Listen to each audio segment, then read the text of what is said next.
art is our card of kindness designed by KrystalKollectz, a creator in our community, one of my most favorite cards. Yes, that is the card that I illustrated for this year's Card Party 2, an event hosted by Flynn, also known as the Pocket Monster. Thank you to everyone who's actually tagged me on Instagram, on Twitter, on YouTube comments, saying that they picked up the card. I was actually pretty overwhelmed and shocked by how much you guys like the artwork. And also thank you, Pat, for giving me the opportunity to illustrate the card. If you guys are wondering what I actually drew, this guy is one of the inspirations, this little Charmander. So also, as per the guidelines that Pat gave me when he asked me to illustrate for Card Party, I couldn't really use full Pokemon images just, because of potential copyright issues, legalities. So I could use maybe a body part or a silhouette, and I just decided to use, Charmander's little tail. One thing that actually inspired me to make that artwork was one of the earlier Pokemon anime episodes. If you remember, there was an episode where Charmander was kind of abandoned, he got caught in the rain, and that was a big problem because if you know from that episode, if the flame on Charmander's tail goes out, unfortunately it could die. So while it was raining, I just wanted to imagine maybe a Pikachu had a leaf available and just put it over Charmander's tail to protect it, to keep it alive. I used its arm or its paw, whatever you want to call it, instead of its whole image, of course, just to keep it simple, and also something that many Pokemon fans, both old and young, can also relate to. So I hope you guys like it. If you haven't seen it already, I put an image here on screen. If you guys picked up your copy, you had to also perform an act of kindness to get it. And to those who picked up multiple copies, I'm sure you guys are very kind people. But thank you again for everyone who showed support. And also that's why I wanted to make this video. I know the event happened already a week ago. It's been some time. But also another huge event happened around the time that Card Party happened. The Pokemon Illustration Contest top 300 winners were announced. And if you guys remember, I did talk about this in my previous opening videos. I did submit 3 works. Unfortunately, none of them placed. It was a very fierce competition, lots of talented artworks, and also I apologize too for my laptop here. I will be referencing some of the artwork aside from my own, both interesting but also great, so just bear with me. I can't unfortunately memorize all the different images in my head. But yes, to kind of just talk about the artwork that I submitted first, I submitted 3. That's the maximum that anyone could submit from, select countries around the world, not just Japan, also America, Australia, Canada, UK, and so on. There's a few more that were allowed, I think more than also before for the Pokemon Illustration Contest. So that's a nice change. On this time too, Pokemon actually made 2 different categories for types of submissions that you could, illustrate for. So there's the standard type of artwork that you can make something for a common or uncommon card. It's the standard rectangle that you normally see artwork for from previous Pokemon contests. But there's also the EX card where it's a bit of a different format. You have to actually draw the Pokemon in some sort of dynamic pose, maybe doing an attack, maybe coming out of the card. That to me was really cool, and so I submitted 2 cards in that format. What I noticed too overall, there were a lot more submissions chosen for the standard work versus the EX work, so maybe that was a fault on my end, but I prefer to draw dynamic poses of Pokemon. But yes, my first one was for Alligator. Why I chose for Alligator, and that's another thing too. Pokemon give you a list as well of what Pokemon you can draw. You can't just pick any random Pokemon out of the 1,000 plus that's out there. So for Alligator was my choice because it's my first evolution starter. My first game was Crystal version, not red, not blue, not yellow. I played those later on. But yes, Crystal version was my first game, and I wanted to give it the honor of being my first Pokemon illustration. And I basically just drew it using Slash while in the surf. It's kind of like a combination attack, but at the same time too, I wanted to give it a cool slash effect. And drawing water was very hard. That's one thing I learned from making this kind of artwork. And another thing that was interesting, the instructions were a bit complicated as well. They gave this example of showing the EX card where I actually had to put the artwork in the template that they provided, and a lot of the examples that Pokemon provided on the website showed a translucent version of the template where it looks a little bit see-through. So I thought in my head I had to put the Pokemon artwork that I made in that template and then make the card template a little bit transparent. But then later on I found out that you weren't supposed to do that. You weren't supposed to alter the template in any way, and that was kind of my fault. Maybe that might have docked off some points for my submission. I learned my lesson. I'll try again next time, but I'm really happy with how this illustration came out, and I've seen so many also works that didn't make it that were impressive. So it's honestly, you just never know what Pokemon's looking for. But moving on to the next work that I submitted was this Flygon. So why I chose Flygon, it's one of my favorite Pokemon from Ruby, Sapphire, Emerald, Hoenn region. I've always thought of Flygon as like the desert spirit, so that was the inspiration for this artwork. It is a standard format type of artwork, so as you can see, it's just a plain rectangle. For this one too, I noticed Pokemon tend to favor when there's some sort of theme, but also when there's like maybe a cameo. So I featured a little Vibrava flying alongside it. One person surprisingly asked me if this was AI generated. I would never stoop down to that level. If I'm submitting something to Pokemon to hopefully have featured on a Pokemon card, that is something that the top 3 winners do get the honor of if you do win. Everyone else just gets a cash prize, I think the top 16 winners or so. But yeah, I wouldn't even feel good if I did that in the first place. But I'd rather, play it honestly, draw it myself from scratch, even if it takes me days. A lot of these works took me maybe like a couple weeks to a couple months, depending, how much free time I've had. But at the end of the day, if you draw it yourself, you'll feel much better about, how it came out. I'll even put like some of the layers here so I can show you guys too. Like I did not use ChatGPT or any, prompt to make these artworks come to life. I really had to take the time to sketch. Actually, for this Flygon, I was actually going to put it in a daytime setting, but instead I changed my mind last minute and actually put it in a sunset setting. I felt like the color scheme of a sunset would match Flygon better. So you can see a daytime version and a sunset version. Lighting's very important when it comes to making illustrations like these, and that's something I had to learn a lot. And then the final submission was this Charizard, again another one for an EX card format, and I drew it using Fire Blast. So again, I have a big bias towards Dragon Pokemon, if you haven't noticed already. The Charmander's here as well, and I felt like drawing Charizard would have been fun, especially on some sort of EX card. There's been a lot of Charizard EXs, but I felt like I could have interpreted it in my own way without like the generic flames just going around. And yeah, I actually did this little poll as well on Instagram. I'm very surprised that a lot of you actually like the Flygon the most, Charizard the least. Surprising, maybe a lot of us are sick of Charizard. So thank you guys so much for participating in that. If you guys think otherwise, definitely comment below what your favorite artwork that I've made. Overall though, there has been a lot of amazing talent. I do realize I probably should have made my themes perhaps a bit stronger, maybe alter my art style a bit, make it stand out a bit more. There's so many submissions. I think there was over even like 10,000 submissions, and that's, the best way to catch Pokemon's attention. So I've learned a lot from this. It was fun overall. And, I feel like when you are drawing for something like this, you're always going out of your comfort zone. And I did try to do that, especially with the Flygon. Maybe you guys saw that. So again, I'm very surprised with the poll results. And hopefully, next time it's better. I hope they bring back some sort of, EX type, or maybe whatever the next gimmick for the upcoming generation is. Hopefully they do that again in the next Pokemon contest. But routing from that, there were also a lot of issues with some of the submissions or some of the top 300 picks. A lot of people were complaining on Twitter, myself included. I was pretty heated about this. But the AI issue, a lot of you probably have heard about it already if you follow the Pokemon Illustration Contest news. I'm not going to go too much into it, but I will kind of dive into the main points that are important to know. There was this person with the initials VK. Basically, 6 of his works, even though he put each work under different names that look vaguely similar. I'll put it on screen here. I'm just going to call it VK because I can't really pronounce the names.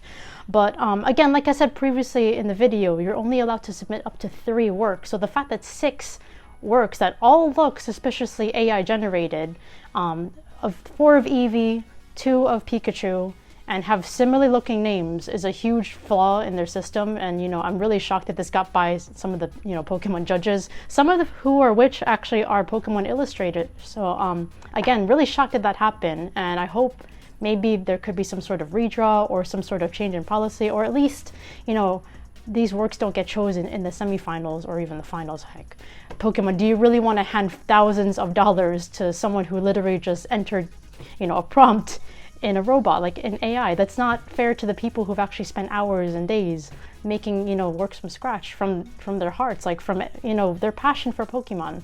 So I just hopefully, I'm just bringing this to light. And how also can we tell that it's AI generated? So I'm actually going to bring up in here on screen. This Eevee in particular has been the center of attention, because if you can look on, the centerpiece, the Eevee is very nicely detailed, like the way that AI works too. basically takes thousands of images and just kind of mashes it into one, to distinguish it from others. But at the same time, too, AI is not perfect. So if you look at the Vaporeon next to it, also to my surprise, apparently someone illustrated this Vaporeon separately. And they even posted it on Twitter. I don't know if it was for, actually no, it couldn't have been for the illustration contest. Vaporeon was not one of the Pokemon chosen to be a possible candidate that you could draw. So the fact that this Vaporeon looks vaguely similar, not even vaguely, extremely similar to the work that this person has drawn. The neck position kind of shows it, the tail position. The only thing that's different is the placement of the back front paw. It looks a little wonky. But, even if we didn't see the person draw this work, the level of skill that you see drawn, of the Eevee in the centerpiece versus the Vaporeon is vastly different. Usually on one piece of artwork, the art style should stay consistent. It's okay for artists to have different art styles. Even myself, I try to change my art style here and there. But if I'm going to draw one piece of work, I'm going to try to keep that style consistent within that piece of work. Also, some other people have pointed out too, the love discs are weirdly oriented. The bottom one's okay, but the top two are like weirdly swimming downwards. It just looks really odd and a bit inconsistent.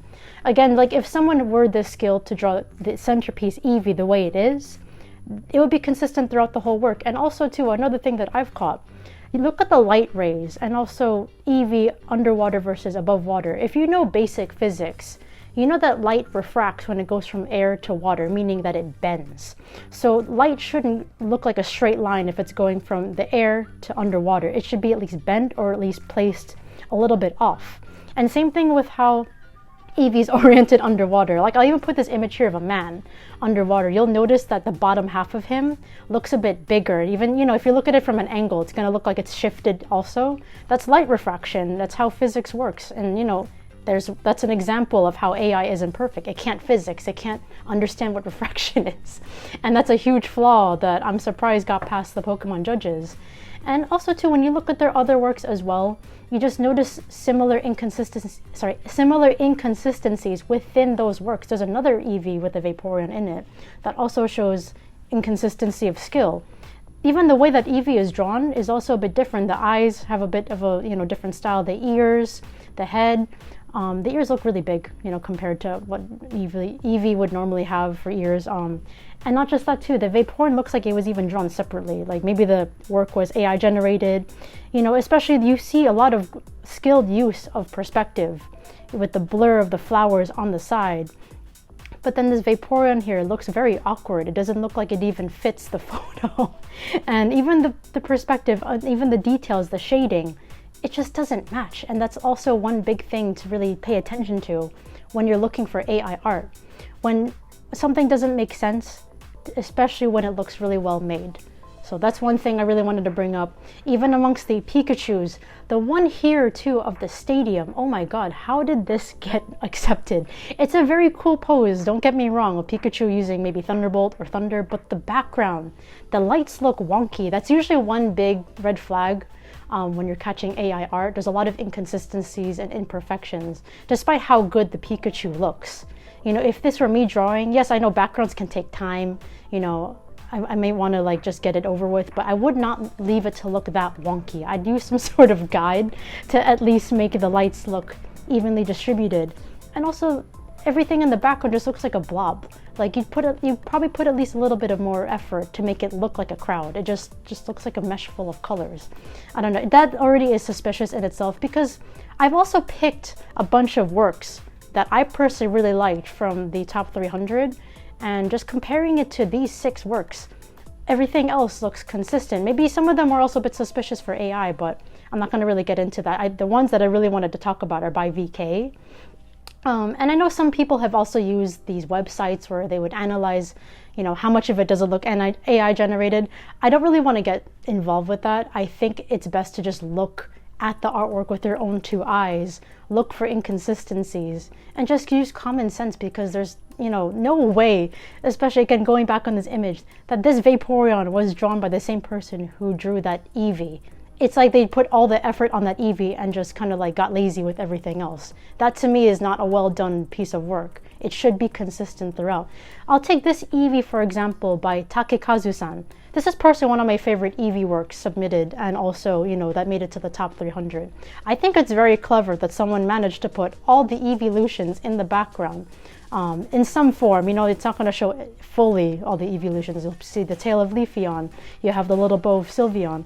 But either way, what the point is, the art style is consistent. This person used a lot of bold lines, bold colors. They even lighten the colors in the background to show how far away, some of the evolutions were. That to me is a very skilled, tactic, and also very well thought. So I really like this work very much of Eevee, and other works too that I really appreciated as well. I think this Absol, oh my god, like by Joanne Tran, absolutely beautiful work with the moon, the shading. But again, the point is too, when you look at these works, there's a strong theme, and it's also consistent throughout. If the Absol looks this good, I'd hope the background or the backdrops or props, whatever's around it, or even cameos, will look just as good.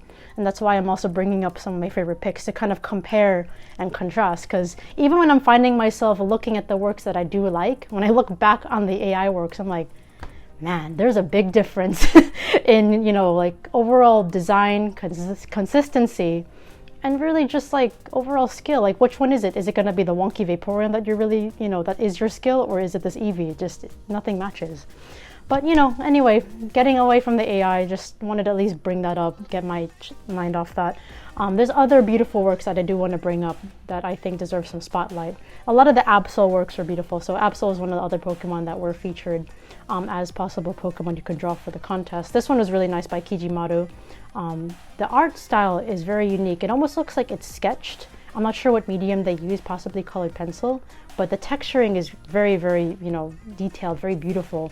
And also in front of the moon, it has a very menacing look. And again, I feel like Pokemon really favoritize works that have a very strong theme that also matches the Pokemon itself. So, if you're going to draw a Pokemon, it's good to really have a solid understanding of, its nature, its background, and, Pokédex entries really help a lot for that. And other works that I really like, a lot of the Feraligatr works blew me away. Like, it made me realize I have to really step it up for next time. This one by Manaka, by the way. So I also tried to pick some works where you could see it underwater to prove my point about why the Eevee underwater is AI generated. Again, these are just, supposed claims. It's not been proven, but there's a lot of suspicion. But if you look at this Feraligatr by Manaka, for example, you can see that they have implemented light refraction, because at the very top of its fins, where it's kind of breaching through the water at the surface, you can see that the upside down reflection is kind of shifting away from the fin towards the back there. So again, and also the bubbles too, it's going to involve a little bit of refraction. But again, the overall lesson here too is the art style is consistent throughout the whole piece of work, and also the way that the Feraligatr is portrayed underwater is very beautiful. I love the surface reflection on the skin. It looks absolutely gorgeous. But again, a lot of these works are for the standard card type. I will show some too of the AX cards. Overall, not too many of them. This Feraligatr is also amazing by Spare Ribs. Hilarious name. It kind of has the same character of what I was trying to portray with my Feraligatr artwork.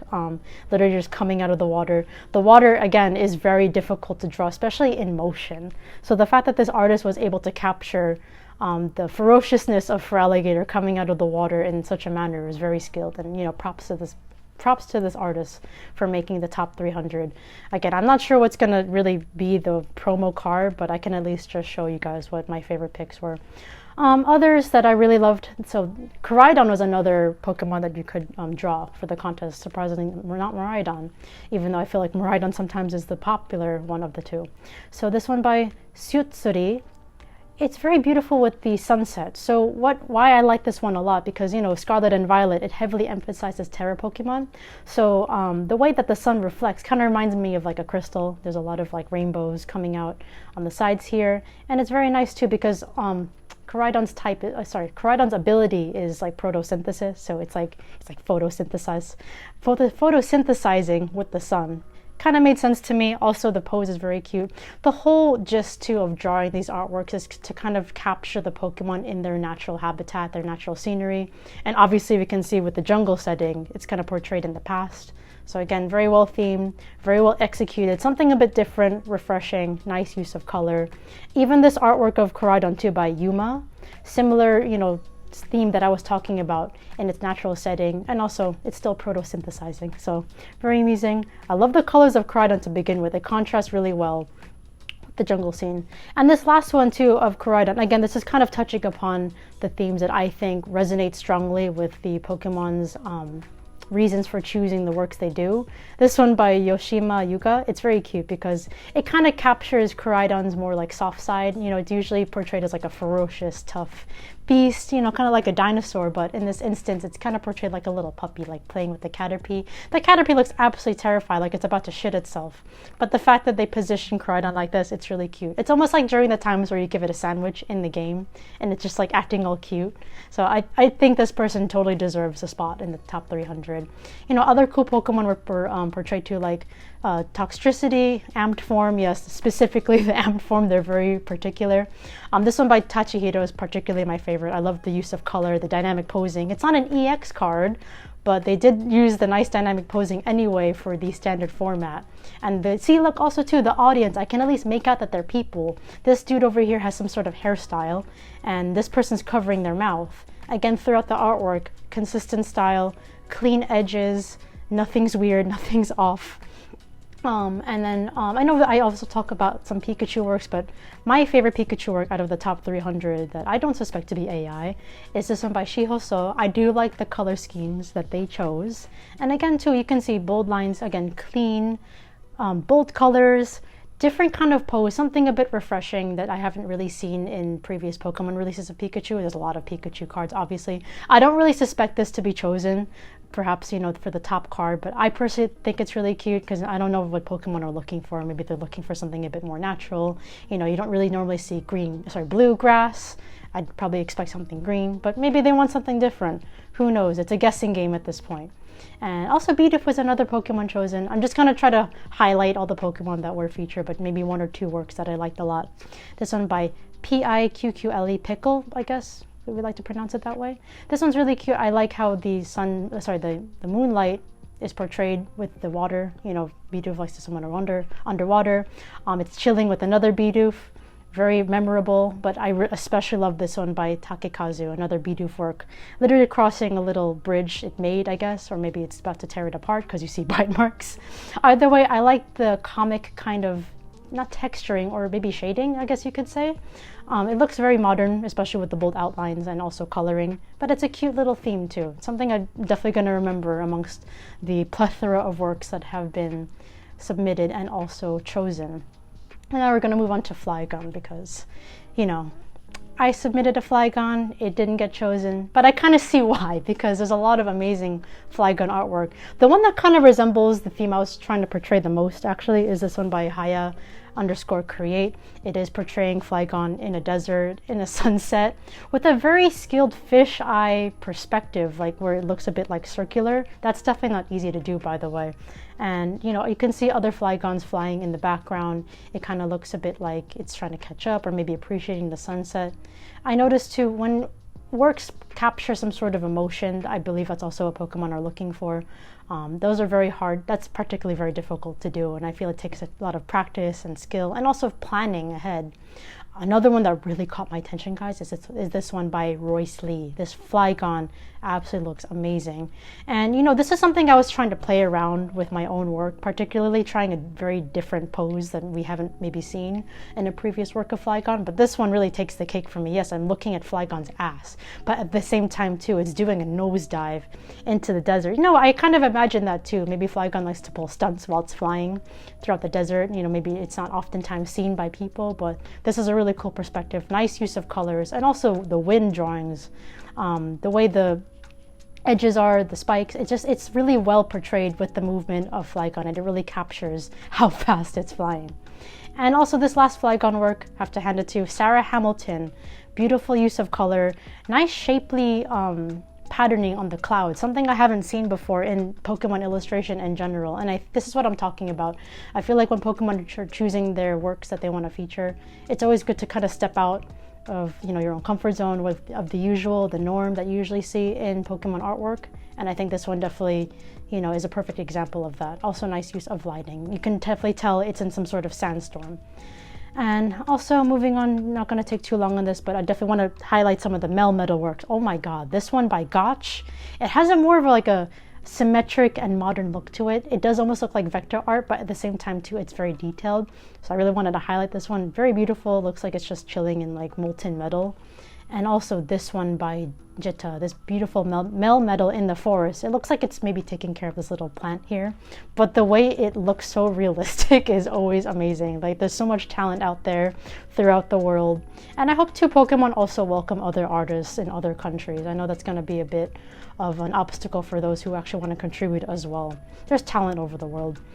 And let's move on to good old Craig. I'm almost done, guys, by the way. I just want to, people are probably going to ask about what my favorites were from the top 300, but these Charizard works, a lot of them were impressive. The ones that really stood out to me the most, this one by Komorigomo. You can clearly see that Charizard is doing a seismic toss attack on a Blastoise. That is super cool because in the early days of the Pokemon anime, you'd oftentimes see Charizard using seismic toss. You'd oftentimes see like a globe in the video games too whenever it's using a seismic toss attack. You know, the concept of it is Charizard takes the Pokemon, takes it up really high, just does a whole like thing, throwing it down, slamming it to the ground. So this is a very beautifully drawn and also detailed work. It looks like it was drawn by colored pencils. Again, I'm not too sure what medium they use, but it's a very nice classic traditional style artwork. And speaking of traditional, the next one really takes the cake for me. This Charizard by Kazuki Minami. I think this would be amazing on a playmat. I just feel like it's so detailed, it might be hard to capture and appreciate fully on a standard format card, like a common card, uncommon card, but the little Easter eggs you find in this is very amusing, or not really amusing, it's very fascinating. First of all, the tail of Charizard, the flame is actually coinciding with the eruption of the volcano. That's a nice touch in my opinion. But also if you look at the flames beneath, because you know, Charizard looks pretty angry. It looks like it's about to fight something. But if you look at the flames, you can see some of them are shaped as some Pokemon. One of them looks like a Slugma. Other one towards the right side looks like a Volcarona. And I believe the one on the left side looks like a Ninetales. Thank you to Saturnine Bear for pointing this out as well. This I didn't realize that until you pointed that out. So beautiful detailing by kind of implying that there are other Pokemon without fully showing it. Very clever talent right there. And then moving on to the very few EX cards that were chosen also in the top 300. Again, if I illustrated in one of the more standard formats, I probably had a better chance of winning a place, but it's okay. I love this Toxtricity in particular. I think it's really good when artists kind of show the Pokemon coming out. It doesn't necessarily have to do an attack, but it definitely looks like it's charging up to do some intense electric type attack. And you know, Toxtricity has sort of a silly side to it, especially the amped form. So the tongue sticking out definitely captures its personality very well. And this Melmetal by AO, oh my gosh. Beautiful bold color use. And also I feel like this kind of style is perfect for an EX card. You know, certain styles, if it looks a bit more painted without outlines, I feel like those kind of tend to fit better more on a standard format card. But this kind of has more of like a cartoon style without looking too cartoony, if that makes sense. But the blue background contrasts super well with the yellow, and I hope this one places in a future EX card. Like I can already see this with the sparkly hollow foil. And you know, and I see little Miltans too on the bottom too. If you look at the, you know, where the text would be, unfortunately it's going to be a little bit translucent. You can't see fully the artwork. And that's kind of the downfall of EX cards in my opinion. Hence why I kind of like the V and VMAX cards more, because you have a full artwork as opposed to the EX card that kind of cuts off half of the work. And also too, another thing that you had to do for these EX cards is layer the attacks. So, you know, to do that is also an extra step. Hence why, you know, kind of took me a bit longer to make the EX cards works versus the standard format types. And I'm sure the same goes for the people who actually illustrated this as well. But those are my top two. Again, the Melmetal by AO and the Toxtricity by Anderson. So I forgot to bring up the name before. But yeah, just wanted to highlight, again, I know this whole video is about artwork, lots to catch up on. I know I'm a little bit late to the game, but thank you guys for all your support. You know, whether it's for the card party card that I illustrated, the works that I submitted for the Pokemon Illustrated Contest. Congratulations to the humans who actually placed in the top 300 for the Pokemon Illustration Contest. I'll try again next time whenever that that may be. It's on every year, maybe every other year.